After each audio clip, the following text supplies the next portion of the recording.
تو یہ شروع کرتے ہیں مفتی سلمان ناظری صاحب کا بہت ہی پیارا بیان کو ضرور سنیں، شیئر کریں، لائک کریں، سبسکرائب کریں۔ بھویں ایسی تھی جس کے گال ایسے تھے، جس کی پیشانی ایسی تھی، جس کے ہاتھ ایسے، جس کے پیر ایسے۔ اس مصور نے پوچھا بتاؤ نام کیا ہے؟ جنید بغدادی نے کہا محمد الرسول اللہ۔ اس مصور نے کہا رکو ذرا، یہ تصویر تو آلریڈی میرے پاس بنی بنائی رکھی ہے۔ جنید بغدادی نے کہا یہ کیسے؟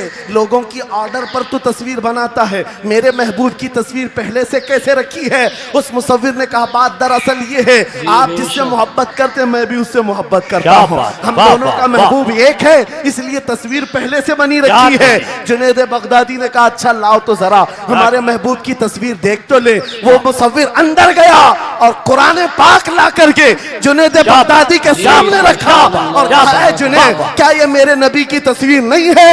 آنکھیں دیکھنا ہو تو پڑھو ما زاغ البصر وما طغى، چہرہ دیکھنا ہو تو پڑھو والضحى واللیل اذا سجى، ہاتھ دیکھنا ہو تو پڑھو وما رمیت اذ رمیت ولکن اللہ رمی، اگر قدم دیکھنا ہو تو پڑھو لا اقسم بهذا البلد وانت حل بهذا البلد، اگر سینہ دیکھنا ہو تو پڑھو الم نشرح لك صدرك ووضعنا عنك وزرك، اگر اس نبی کی گفتار دیکھنا ہو پڑھو وما ينطق عن الهوى ان هو الا وحی یوحى، اس محبوب کی عطائیں دیکھنا ہو تو پڑھو انا اعطینا کل کوثر۔ نعرہ تکبیر، نعرہ رسالت، فیضان قرآن مقدس۔ کہا تھا شاعر نے وہ اندھیرا ہی بھلا تھا کہ قدم راہ پہ تھے، وہ اندھیرا ہی بھلا تھا کہ قدم راہ پہ تھے، روشنی لائی ہے منزل سے بہت دور ہمیں، یہ ترقیوں نے ہمیں بہت دور کر دیا ہے۔ میرے عزیزو یہاں انسانوں سے زیادہ کیمرے گھوڑوں کی شکل میں بیٹھے ہوئے، یہ ساری چیزیں میں محسوس کر رہا ہوں صرف اس لیے بول رہا ہوں کہ ہمارے اسلاف کے جو جلسے ہوا کرتے ہیں، ہمارے بزرگوں کے جو جلسے ہوتے تھے اس کے بارے میں کبھی آپ معلومات حاصل کریں، وہ کیسے جلسے ہوا کرتے، علماء کا ادب کیسا ہوتا، مشائخ کا ادب کیسا ہوتا، بڑوں سے پوچھیں تو پتہ چلے گا۔ ان کے سروں پر انڈا بھی رکھ دیا جائے تو ہلتا نہیں، اس طرح سے وہ لوگ متوجہ ہوتے اور آنے والا باوضو آتا، ادب کے ساتھ آتا، اور بولنے والا بھی اخلاص کے ساتھ بولتا۔ یہ ساری روحانیت اگر ختم ہو گئی سبحان اللہ، جزاک اللہ۔ اسی لیے میرے عزیزو یہاں پان کھائے ہوئے، گٹکا کھائے ہوئے لوگ مجلس رسول میں اگر کھڑے ہو کر سننا چاہتے ہیں نکڑ پر اور سڑک پر، میں سمجھتا ہوں محافل رسول کی بے حرمتی ہے۔ سیدنا شیخ عبدالعزیز محدث دہلوی کے متعلق ایک بات مجھے ملی تھی، آپ حقہ نوشی فرما رہے تھے اور اسی اسنا میں آپ کو کہیں سے میلاد کے پڑھنے کی آواز آئی، آپ وہ حقہ پھینک دی اور مجلس میلاد میں سبحان اللہ، جزاک اللہ، جا کر کے بیٹھ گئے اور میلاد پاک میں جو مداح رسول تھے وہ قصیدہ ایسا پڑھتے رہے کہ شیخ صاحب مگن ہو گئے، مست ہو گئے، اور وجد طاری ہوا۔ اسی اسنا میں آپ کی آنکھ لگ گئی محفل میں آنکھ لگی، دیکھا رسول پاک صلی اللہ علیہ وسلم تشریف لائے، سبحان اللہ، مجلس میلاد میں حضور تشریف لائے، لیکن شیخ محدث دہلوی کہتے ہیں رسول پاک کا چہرہ سرخ تھا، غضبناک تھے۔ میں نے سبحان اللہ، جزاک اللہ، اس محفل پاک میں، لیکن چہرے پر غضب کے آثار ہیں۔ آپ صلی اللہ علیہ وسلم نے فرمایا محدث دہلوی سے کہ عبدالعزیز تجھے شرم نہیں آتی، اسی حقے کے منہ سے میری محفل میں آ گیا۔ اللہ اکبر۔ میرے عزیزوں نبی پاک صلی اللہ تعالیٰ علیہ وسلم کی محفل پاک کا ادب نہیں کرو گے وہ عشق رسول کہاں سے آئے گا؟ یہاں سے کیا بولا جا رہا ہے، کیا پہنچایا جا رہا ہے، اس کی طرف توجہ ہونا ضروری ہے۔ اسی لیے میں آج سبحان اللہ، جزاک اللہ، کہ آج مجھے پروگراموں والا ایک مقرر بنا کر لوگ ہر جگہ گھما رہے ہیں تعزیہ کی طرح، میں نے یہ دیکھا ہے، اور ان میں میرا کوئی انٹرسٹ اور شوق نہیں تھا ان جلسوں کا۔ میں مسجد میں خطاب کرنا زیادہ پسند کرتا ہوں، بے شک، وہاں پاکیزہ ماحول ہوتا ہے، ادب سے لوگ بیٹھتے ہیں اور سب باوضو ہوا کرتے ہیں اور دل میں بات اترتی بھی ہے۔ لیکن اگر باہر بھی ہم محفل کر رہے ہیں تو میرے عزیزو ذمہ داری آپ کی ہے کہ اس کو بھی مسجد جیسا ماحول بنا دیں، جی سبحان اللہ، روحانیت جزاک اتنی آ اللہ۔ جائے کہ ہم ان دنیاوی لغویات سے فارغ ہو کر خالص میرے آقا کی محبت میں تشریف رکھیں۔ بس یہ چند جملے شروع میں مجھے عرض کرنے تھے، اصلاح کے لیے مجھے کھڑا کیا گیا ہے، اور ان جلسوں کے طور طریقوں کو جی بدلے بے میرے شک۔ استاد گرامی فرمایا کرتے ہیں 3 رکن ہوتے ہیں جلسے کے، 3 رکن ہوتے ہیں جلسے کے، ایک بولنے والا مقرر، دوسرے انتظام کرنے والی انتظامیہ، تیسرے آڈینس سننے والی پبلک۔ جلسے کے یہ 3 رکن ہیں، جی اور تینوں سبحان میں اگر اللہ، کہیں سے جزاک اللہ۔ اخلاص ختم ہوا یہ جلسے کا کوئی اثر نہیں ہوگا۔ اللہ اکبر۔ آنے والے لوگ بھی مخلص ہوں، بولنے والا آدمی بھی مخلص ہو، جلسہ سجانے والی انتظامیہ کمیٹی بھی مخلص ہو، خالصتاً اللہ اس کے رسول کی رضا کے جی لیے کر رہے بے ہوں، شک۔ ان جلسوں کا بہت اثر ہوا کرتا ہے، بہت اثر ہوا کرتا ہے۔ لیکن تینوں میں بھی آج دیکھا جا رہا ہے میرے عزیزو، جلسہ کرنے والے اس لیے کرنے لگ گئے کہ کمپٹیشن کرنا ہے، انہوں نے اتنا بڑا کیا ہم اس سے بڑا کریں گے، انہوں نے جی اس مقرر کو سبحان بلایا اللہ، تو ہم اس جزاک مقرر کو اللہ۔ بلائیں گے، انہوں نے اتنا خرچہ کیا تھا ہم اتنا چندہ کریں گے۔ آنے والی پبلک بھی انٹرٹینمنٹ کے لیے آنے لگ گئی کہ ہم دیکھتے ہیں ان کے ہاں کتنے نعرے لگتے ہیں، ان کے ہاں کتنے نعرے لگتے ہیں۔ بولنے والا بھی یہی سوچنے لگ گیا کہ ان کے اوپر کتنی جی ٹھوس بے جما شک۔ سکتا ہوں، ان لوگوں کو کتنا میں اپنی طرف اٹریکٹ کر سکتا ہوں۔ اللہ شاہد ہے میں اس چیز کے لیے آپ کے سامنے نہیں آیا ہوں، پورے مجمع میں آپ بھی خاموش بیٹھے رہے، ناظم اجلاس بھی، اور جن کے ہاتھ میں مائک ہے یہ بھی، آپ دل میں سبحان اللہ جی کہیں اور سبحان دل میں ہی اللہ، نعرہ جزاک لگائیں، اللہ۔ میری بات مکمل ہونے تک توجہ سے سنتے رہیں۔ یہ خاموشی اب یہ بتا رہی ہے کہ یہ چوک پر نہیں گنبد خضرا کی چھاؤں میں ہو رہی، سبحان اللہ، سبحان اللہ۔ ورنہ ہوگا یہ کہ راستے پر شور شرابہ اور سڑکوں کو جام کیا بے جانا شک۔ لوگوں کی نظر میں یہ عیب معلوم ہوتا ہے، لیکن اسی ماحول کو ہم بدل کر کے بھی جا سکتے ہیں۔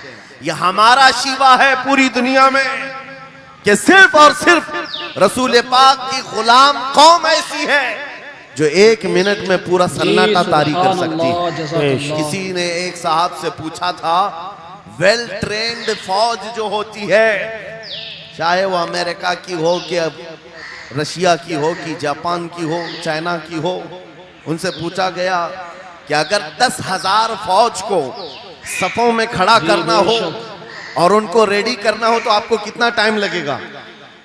کسی کے بارے میں کہا کہ امریکی فوج کے لیے ہمیں 4 گھنٹے لگ جائیں گے، ہم ترتیب دے دیں گے۔ رشین فوج کے لیے 3 گھنٹے لگ جائیں گے، چائنیز اور ایکٹیو ہیں، 2 گھنٹے میں اپنی صفیں ترتیب کر لیں گے۔ اللہ، جزاک اللہ۔ اس مسلمان دانشور نے کہا اللہ کا کروڑوں احسان ہے، 1,00,000 سے زیادہ کا مجمع ہوتا ہے حرم کعبہ میں بھی اور حرم رسول میں بھی، کیا بات! امام صرف 1 منٹ میں کہتا ہے صفیں درست کر لو، کسی کو ڈنڈا مارنے کی ضرورت نہیں، سب کی صفیں خود درست ہوتی ہیں۔ کیا بات! بے شک، بے شک، بے شک، یہ قوم ہے جو اپنی صفیں خود درست کرتی ہے۔ بے شک، بے شک، مسجدوں بے میں، جمعہ میں، عیدگاہ میں جا کر کوئی لکڑی لے کر نہیں پھرتا کہ اپنی اپنی صفیں درست کر لو۔ ہر ایک کو اتنا شعور ہے کہ اپنی صفیں کیسے درست کی جاتی ہے۔ سبحان اللہ، جب جزاک آپ کو اللہ۔ اللہ تعالیٰ نے یہ نعمت عطا کی ہے، مسجدوں میں صفیں درست کر سکتے ہیں 1 منٹ کے اندر، عیدگاہ میں 1 منٹ میں ہماری صف درست ہو سکتی ہے۔ اے نوجوانوں، دنیا کو یہ بتاؤ صرف مسجد اور عیدگاہ نہیں، دنیا کے ہر میدان میں ہم اپنی صفیں درست کر سکتے ہیں۔ سبحان اللہ، کیا ہر میدان میں ہماری صف درست ہو سکتی ہے۔ یہ اللہ کی طرف سے دی ہوئی بہت بڑی نعمت ہے۔ بس اب مجمع جو خاموش ہے اور متوجہ ہے، اب میری بات کو آگے میں بڑھاتا ہوں، توجہ سے سنیں۔ سبحان اللہ، جزاک قرآنی اللہ۔ علوم کے متعلق آپ کے سامنے چند باتیں رکھوں گا، اس لیے کہ مجھے کہا گیا بڑا پڑھا لکھا مجمع ہے، اور مسلمان کے لیے پڑھا لکھا ہونا بہت لازم ہے، اس لیے کہ جہالت اسلام کا اپوزٹ ہے، جہالت اسلام کا اپوزٹ ہے۔ بے شک۔ آپ کو ایک بات میں بتاؤں، جب بھی کہا جاتا ہے دور اسلام، یعنی حضور صلی اللہ علیہ وسلم کی آمد کے بعد کے حالات کو دور اسلام کہتے ہیں، اس سے پہلے والے زمانے کو دور جہالت کہتے ہیں۔ جبکہ اسلام کا اپوزٹ تو کفر ہونا چاہیے، جی سبحان اللہ، کفر ہونا جزاک چاہیے۔ اللہ۔ یہ دور اسلام ہے اور اس سے پہلے دور کفر تھا، نہیں دور اسلام سے پہلے والے دور کو دور جہالت کہتے ہیں، اس لیے کہ بتانا ہے اسلام اور جہالت دو اپوزٹ چیزیں ہیں، دو اپوزٹ چیزیں ہیں، جاہل ہو اور مسلمان ہو جی اسے بے زیب شک۔ نہیں دیتا۔ جس قوم پر آنے والی کتاب ہدایت کا پہلا لفظ اقرا سے شروع ہوتا ہے، اقرا بسم ربک الذی خلق، قرآن کا پہلا لفظ جو آیا ہے وہ کس نام سے آیا؟ پڑھو اپنے رب کے جی نام سے، سبحان اللہ، جزاک پڑھو اللہ۔ اپنے رب کے نام سے۔ اور علم نہیں ہے تو کچھ نہیں ہے تمہارے پاس۔ امام غزالی تو فرماتے الناس کلہم موتا الا العلماء، یہ سارے انسان مردہ ہیں، زندہ اگر کوئی ہے تو علم والا ہے، علم والا زندہ ہے۔ جی اور بے شک۔ جہالت کی تاریکیوں میں بھٹکنے والے کی مثال ایسی ہی ہے جیسے اندھیری کوٹھری میں بیٹھا ہوا ہے، کہیں روشنی کا آنے کا انتظام نہیں، اس کے سامنے حلوہ رکھو کہ گوبر رکھو، دونوں برابر ہے۔ جاہل آدمی کے لیے ایسا ہی ہے، کبھی اس کا ہاتھ اس میں پڑے گا، کبھی اس کا ہاتھ اس میں پڑے گا۔